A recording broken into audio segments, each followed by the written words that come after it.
Hi guys! Welcome to my YouTube channel po. Pag-uusapan po natin ngayon ay mga qualified 4-piece beneficiaries po. Meron pong 80,000 4-piece kabahayan po na qualified to receive the F1KD or first 1,000 days of life conditional cash grant starting this January po. So sa ating mga qualified po na 80,000 4-piece beneficiaries po natin, meron po kayong marireceive na cash grant starting this January po. Okay? Ito talaga ay pinaigting na serbisyo para sa ating Pantawid Pamilyang Pilipino program, lalo na ang focus nito ay sa mga buntis at yung may 0 to 2 years old na anak po. So, ulitin po natin sa ating mga qualified 80,000 4-piece beneficiaries po natin.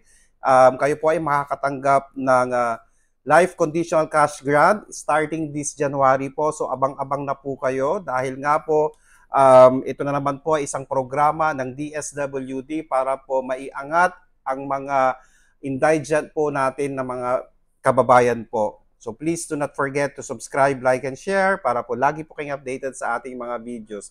Maraming salamat po and stay safe. Bye-bye!